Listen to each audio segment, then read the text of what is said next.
William was standing in the middle of a Target aisle, his brain stuck on a puzzle that honestly shouldn't have existed in the first place. He was holding two different Bluetooth speakers, one in each hand, staring at the price tags like they were written in a foreign language. One tag was shouting 33% off in bright red letters, while the other was just quietly whispering $22 off.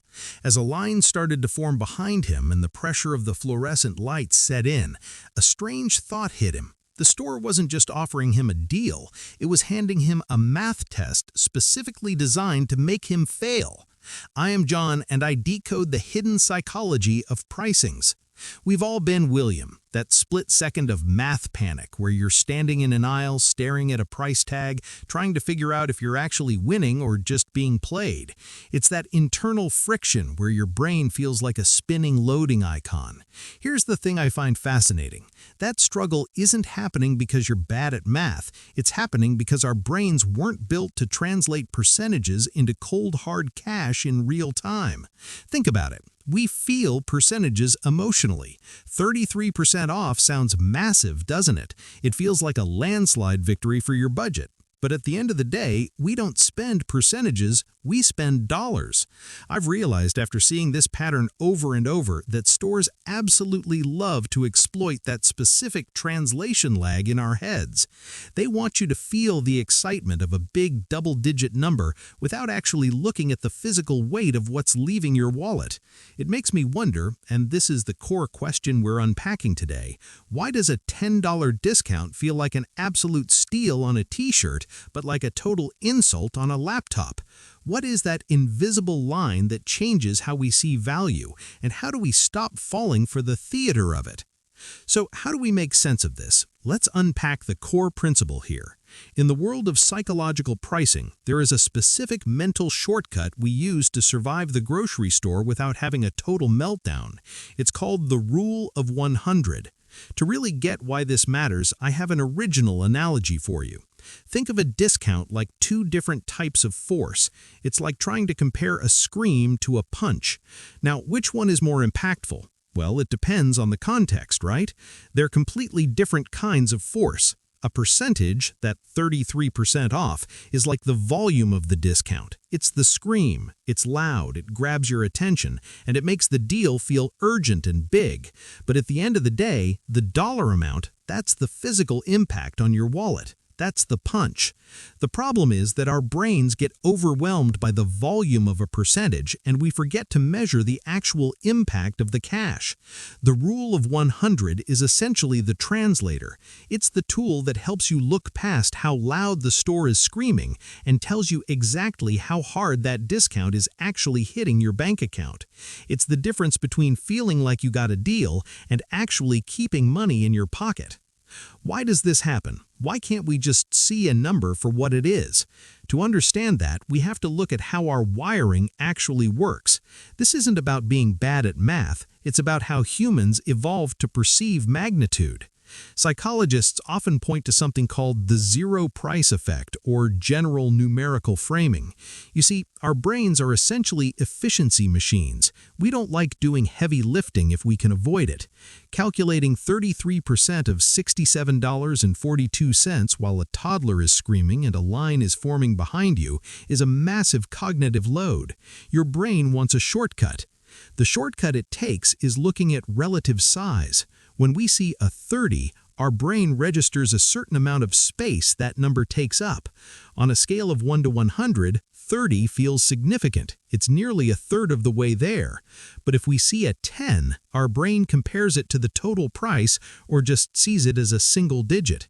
Stores know this. They know that we are naturally wired to respond to the perceived size of the number rather than the actual value of the currency. We are relative creatures living in an absolute world. When a store switches the label from a dollar amount to a percentage, they're essentially bypassing your logical, dollar-counting brain and speaking directly to your ancient size-detecting brain.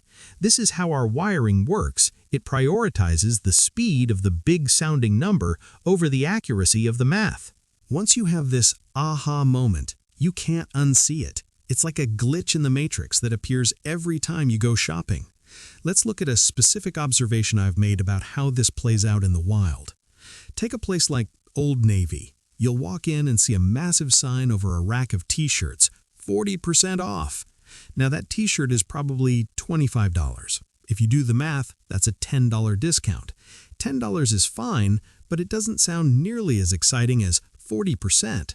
The store leads with the percentage because 40 is a much bigger, louder number than 10. It creates that scream we talked about earlier. But now, let's flip the script and look at something expensive. Imagine you're at a car dealership looking at a $35,000 SUV, maybe a Honda CR-V. The dealer isn't going to put a 4% off sticker on the windshield. Why? Because 4% sounds tiny. It sounds like a rounding error. Instead, they'll shout about $1,500 off. $1,500 is a huge, heavy number. It's a punchy number. But in reality, that $1,500 discount on a $35,000 car is actually a much weaker deal than that 40% off t-shirt. They're always going to show you the bigger sounding number, knowing that most people aren't going to stop, pull out a calculator, and perform the conversion. It's cheeky, right? They're essentially choosing the unit of measurement that makes them look the most generous, regardless of the actual value you're getting. So how do we stop the math panic? How do we stop being William at Target? I have an instant fix for you, and it's so simple you'll be able to use it while you're walking toward the checkout counter. Here's your strategy. Before you even look at the colorful sale tag, I want you to mentally draw a line in the sand at $100. If the item you're looking at costs less than $100, let's say it's a sweater, a blender, or a pair of headphones, you should only care about the percentage. At this price point, the percentage is almost always going to be the most honest representation of the deal's strength. If it's 10% off a $20 item, that's just $2. Is that worth the trip? Probably not. The percentage helps you see the scale. But the second that price tag crosses the $100 mark, maybe you're looking at a hotel room, a new iPad, or a washing machine, I want you to flip a switch in your brain. Ignore the percentage entirely and switch your brain into dollar mode. Focus only on the cash. If a $1,000 laptop is 5% off, that sounds small, but it's $50. That's dinner. On the flip side, if they shout $100 off a $2,000 fridge, that sounds like a lot of money, but the rule of 100 tells you it's actually a pretty weak 5% discount. That 1-second mental switch, using 100 as your boundary, cuts right through the marketing noise. It forces you to compare apples to apples and stops the store from choosing the volume of the conversation. Now, if you're on the other side of this, maybe you run a Shopify store, a local shop, or you're selling a service, you might be wondering how to use this without feeling like a shark. How do you apply these patterns in a way that actually helps your customers? In my view, you can use the rule of 100 as a framework for transparency. The goal shouldn't be to confuse people. It should be to make the value of your offer as clear as possible as quickly as possible. Think about it this way. If you're selling a premium $500 coaching program or a high-end piece of equipment, don't bury the lead with a percentage that feels abstract. Say $150 off. That is a tangible, real-world win for your customer. It's easy for them to grab onto. On the flip side, if you have a $29 ebook or a small accessory, saying $14.50 off might not register the same way as 50% off does. By choosing the format that's easiest for your customer to value, you aren't just making a sale, you're building trust. You're showing them the deal in the language that makes the most sense for that specific price point. When people feel like they understand exactly what they're getting, they don't just buy once, they come back because they know you're not trying to hide the math behind a curtain. This brings us to a bit of a gray area, and I want to be very clear about where I stand on this. In my opinion, it is perfectly smart business to lead with your best number, the one that truly highlights the value you're providing. There's nothing wrong with being proud of a solid discount. But the line is crossed when you start using these numbers to hide the truth.